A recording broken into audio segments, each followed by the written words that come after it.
At 80 years old, I discovered something shocking. My home was full, but my heart was heavy. I had spent a lifetime collecting things, holding on to schedules, and carrying expectations that no longer served me. The truth about letting go isn't about losing, it's about finally gaining freedom. And here's what I learned: clutter doesn't always sit on shelves, sometimes it lives inside us. I realized my days were crammed with commitments, my mind cluttered with regrets, and my spirit weighed down by the belief that being busy meant being alive. But in reality, all of it was keeping me from peace. My calendar was so packed that I never had time to breathe. My mind was so full of what-ifs that I couldn't enjoy the present. And my spirit was so tied to expectations that I didn't know who I was without them. That was the turning point. The surprising realization was that letting go is not a sign of weakness. It is the strongest gift you can give yourself. Letting go made space for mornings of quiet reflection, where I could sip my coffee slowly and actually hear the birds outside. It made room for afternoons filled with laughter, where a conversation with a friend felt richer than any meeting I once rushed to. It created evenings where I wasn't racing against a clock, but instead settling into peace, watching the sunset without guilt for being still. These moments weren't small, they were life itself. At 80, I finally understood that life is not about proving our worth through endless doing, but about being present enough to feel alive. That shift gave me back myself. And the first thing I let go of might surprise you. It wasn't an object, but the endless need to prove my worth through doing. Before I go on, if this already strikes a chord with you, don't just hit that hype button. Every hype makes sure seniors' voices rise on YouTube, so others over 60 can discover this truth too. My name is Cornelius Pratt. I spent decades as a jazz musician in New Orleans, playing smoky clubs on Bourbon Street, small gatherings in neighborhood bars, and grand stages during festival seasons. Music wasn't just what I did, it was who I was. Every night I carried home more than melodies, I carried pieces of life. Posters from shows, ticket stubs, scribbled notes on napkins, even clothes I wore for special performances. Over time, my home became a museum of my past, every corner holding a reminder of a night, a song, a memory I thought I could never part with. I believed that by holding on to these things, I was preserving myself, preserving the very essence of Cornelius the musician. But when the nights of performing slowed down, when the applause faded, I realized something unsettling. All those things I clung to were weighing me down more than they were lifting me up. Instead of living in the present, I was buried under layers of the past. I walked into rooms filled with stacks of sheet music and felt overwhelmed, not inspired. I saw a closet stuffed with clothes and felt trapped, not free. I thought my story was locked inside those objects, but the truth hit me hard. My story wasn't in the things. My story was in me. That realization changed everything. I began to understand that life after 60, 70, even 80, isn't about how much we can carry, it's about how much we can release. When I started to let go, it wasn't about erasing my history, it was about making room for a new chapter. The jazz still lives in me, not in the yellowing posters. The memories of the crowd still echo in my heart, not in the ticket stubs. And the joy of music is still alive, not because of the clothes I wore, but because of the spirit I carry. Letting go gave me breath again. It gave me space to enjoy quiet mornings with a cup of coffee on the porch, conversations with neighbors who cared more about my presence than my possessions, and moments of stillness where I could feel peace instead of pressure. For years, I thought holding on kept me alive. But the truth is, my life didn't begin to truly breathe until I started to let go. The first thing I let go of, my calendar of endless plans. The first thing I let go of wasn't an object, it was my calendar. For most of my life, I lived by the clock. My mornings began with alarms, my afternoons were packed with obligations, and my evenings ended only when I checked off the final task. Even after retirement, I kept filling my schedule with volunteer groups, endless doctor appointments, church committees, and social obligations. I told myself I was staying useful, staying sharp, staying alive. But what I was really doing was running from silence. I didn't know how to be still. I thought empty spaces meant I was wasting life, when in truth, they were the very places life was waiting to meet me. For decades, I confused activity with meaning. Busyness looked like purpose, but it felt like pressure. I would say yes when I wanted to say no. I rushed through meals, hurried through conversations, and treated rest like it was a guilty pleasure instead of a human need. And while my calendar was full, my spirit often felt empty. The first time I crossed out a meeting and chose to sit on my porch instead, I felt a wave of guilt. Yet as I watched the sun melt into the horizon, something inside me whispered, "This is what it means to be alive." Letting go of my crowded calendar gave me mornings that breathed. I could sip my coffee slowly, watch the birds land on the feeder, and let my thoughts wander without interruption. Afternoons became softer, filled with unplanned walks, phone calls with old friends, or time to play a board game with my grandchildren. Evenings shifted from rushed dinners to peaceful spaces where I could pray, listen to old records, or simply sit with the quiet. I discovered a rhythm of life that wasn't dictated by a schedule, but by my own heart's pace. I began to notice my health improving too. My blood pressure lowered, my sleep deepened, and my anxiety eased.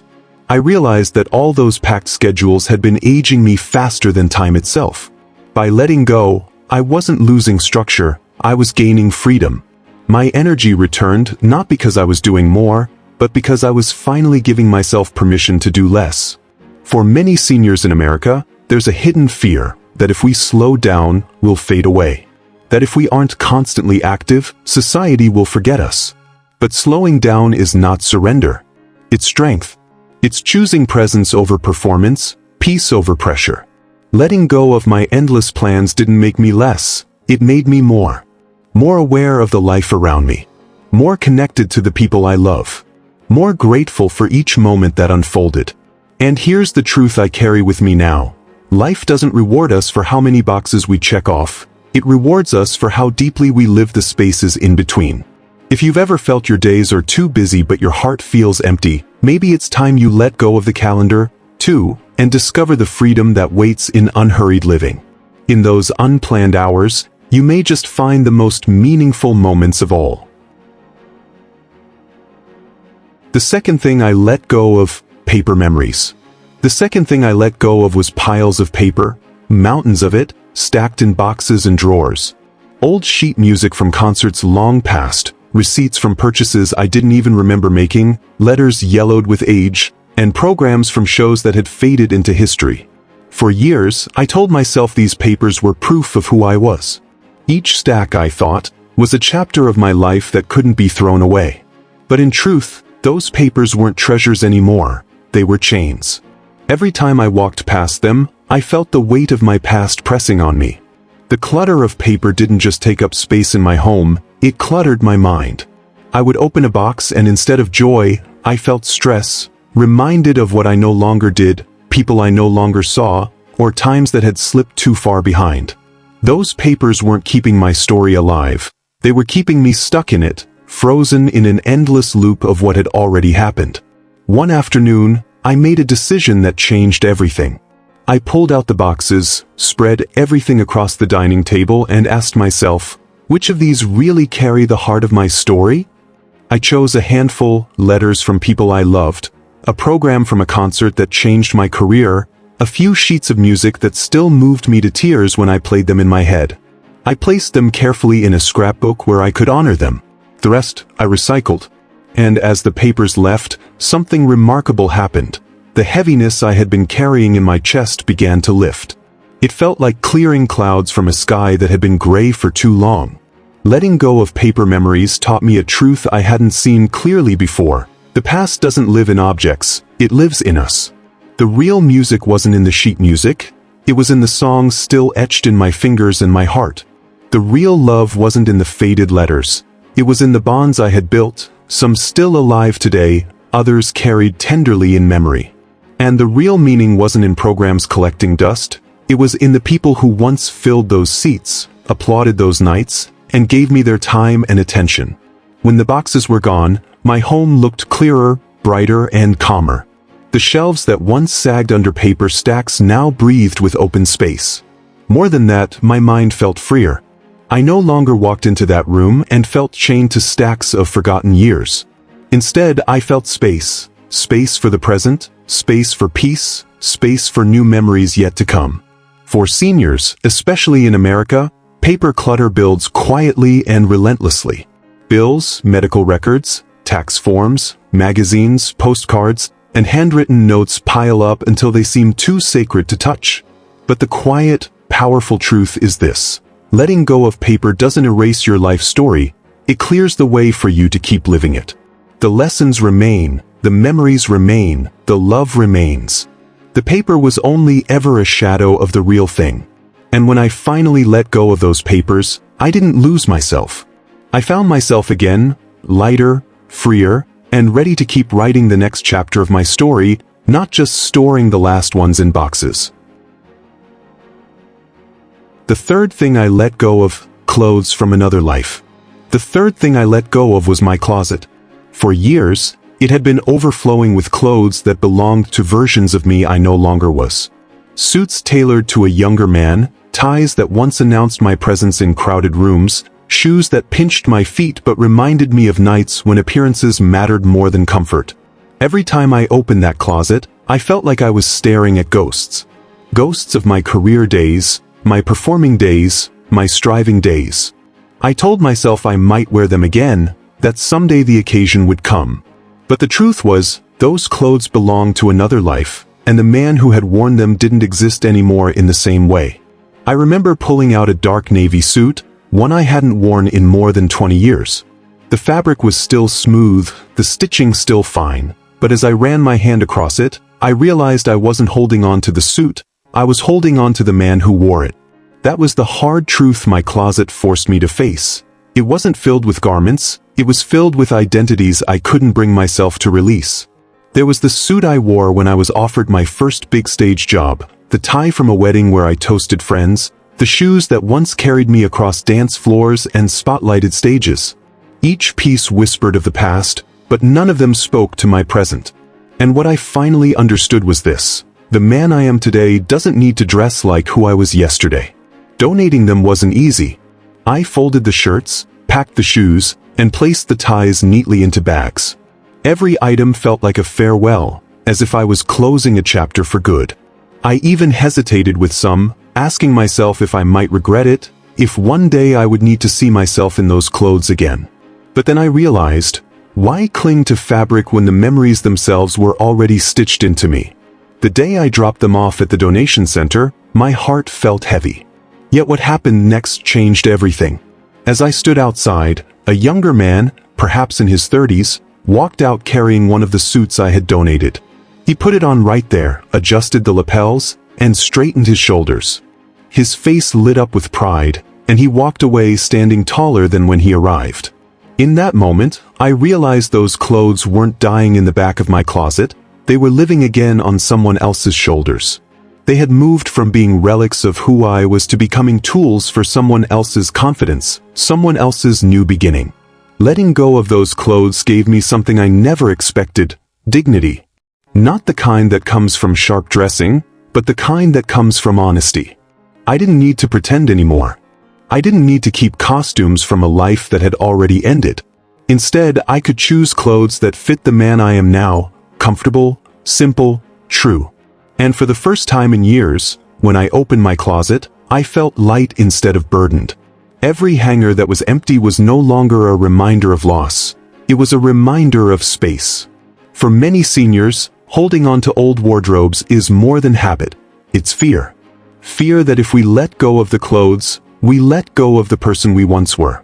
Fear that the younger versions of ourselves will vanish if we don't keep their uniforms close by. But the truth is, we don't lose that person. We carry him in our memories, in our lessons, in the way we tell our stories. The clothes are just fabric. The life remains in us. When I finally let go, I discovered freedom every time I opened that closet door. No guilt, no ghosts, just space, simplicity, and the assurance that the man I am today is enough. Enough to live, enough to love, and enough to walk forward without needing the costumes of the past to prove my worth. And that freedom, more than anything I wore in my younger years, fits me better than any suit ever could. The fourth thing I let go of: old expectations. The fourth thing I let go of wasn't in a closet or on a shelf, it was in my mind. For much of my life, I lived under expectations that shaped every choice I made. My family expected me to always be the strong one, the rock they could lean on no matter how heavy their own burdens became. I expected myself to keep pace with the man I had once been, energetic, unstoppable, and always in control. At 40, I could work long hours, keep late nights, and still rise the next morning ready to do it all again. But when I reached 70 and then 80, I found myself struggling under the weight of an impossible standard. I wasn't only carrying my life, I was carrying the version of me that no longer existed. At first, I resisted letting go. I pushed myself to prove I hadn't changed. I refused help even when I needed it. I kept saying yes to things my body and spirit didn't have the strength for. Deep down, I believed that if I admitted I couldn't be who I once was, then somehow I had failed. But slowly I realized the truth. Clinging to those old expectations was robbing me of the joy of who I am now. Letting go didn't happen overnight, it came in small moments. I remember one Sunday after church, when neighbors asked if I'd still lead the community fundraiser like I had for 20 years. My first instinct was to agree. But then I paused, took a breath, and said, I think it's time for someone else to step forward. I expected disappointment. Instead, I saw relief in their eyes, relief that I was finally allowing others to grow into their own roles. That day taught me that by holding on to every expectation, I wasn't just exhausting myself, I was also denying others the chance to rise. Another moment came when my grandson asked me to sit outside with him and watch the fireflies. I almost said I was too busy, though I had nothing pressing to do. That pause reminded me how deeply the old expectation to always be productive still clung to me. I sat down, and in that stillness, I realized the power of letting go. I didn't need to entertain, to impress, or to lead. I only needed to be present. When I finally released those expectations, something incredible happened. My family didn't love me less. They loved me more. They didn't see me as weaker, they saw me as more real, more approachable, more human. I discovered that strength isn't about pretending to be unbreakable. It's about having the courage to say, this is who I am today, and that is enough. For many seniors in America, this is the hardest release of all. Society whispers that aging means decline, so we fight to prove we haven't changed. But aging isn't about decline, it's about transformation. By letting go of who I thought I had to be, I discovered the joy of simply being who I am.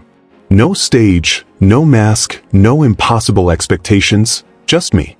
And in that freedom, I found a richer, truer life than any I had lived before. The fifth thing I let go of: regret. The fifth thing I let go of was regret. For most of my life, I carried it like a secret weight that no one else could see. The gigs I missed, the money I wasted, the friendships I let slip away, the words I never spoke when I had the chance, all of them clung to me like stones in my pockets. I would lie awake at night replaying certain moments, hearing the echo of decisions I wished I had made differently. I told myself it was noble to remember, that guilt was a kind of penance. But regret is not noble. It doesn't fix the past, it only steals the present. By the time I turned 80, I began asking myself hard questions. Why was I carrying all of this? What did I gain from punishing myself for decades-old mistakes? The truth was, regret had become a habit. I had lived with it so long that I couldn't imagine life without its voice whispering in my ear. But one day I realized I was tired of listening. I was still alive, still breathing, still capable of laughter, love, and peace. Why should the past dictate the quality of my remaining days? That was the moment I knew regret had to go. I remember one regret that haunted me for years. I once turned down a performance that could have changed my career, and for decades I told myself that one choice defined me. But sitting quietly with that memory, I asked, would that moment really have given me a better life than the one I lived? I thought of the family I built, the friendships that sustained me, the wisdom I gained from every detour. The answer was no. The regret I carried was built on an illusion of what might have been, not the reality of what truly mattered. That realization freed me in a way nothing else had before. Letting go of regret gave me the freedom to forgive myself. It taught me that being human means making mistakes, sometimes big ones, but it also means learning, growing, and moving forward. When I stopped clinging to what I couldn't change, I opened the door to peace. I began writing in a journal, not to relive my failures but to honor the lessons they taught me. I spent more time with my grandchildren, listening to their laughter instead of my own doubts. I started calling old friends just to say hello, instead of avoiding them because of things left unsaid. And each time I did, I felt lighter, as if another stone had been lifted from my pocket. Regret is one of the heaviest burdens seniors carry, especially in America where we measure life by achievements and missed opportunities. We look back with critical eyes instead of grateful ones. But regret is not the full story. It is only a chapter.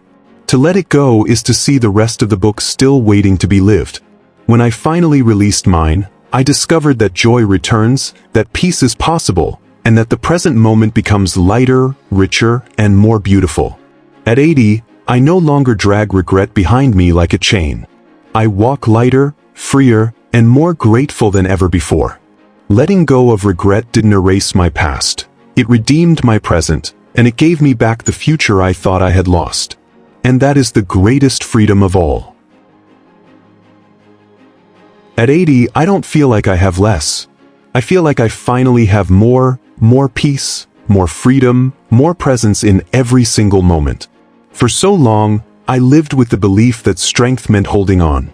I thought gripping tightly to my belongings, my old routines, my past roles, and even my regrets was the way to protect my identity. I believed that if I let go, I would somehow shrink, lose pieces of myself, or erase the life I had built. But I've come to see that the opposite is true. Holding on made me heavier. Letting go made me whole.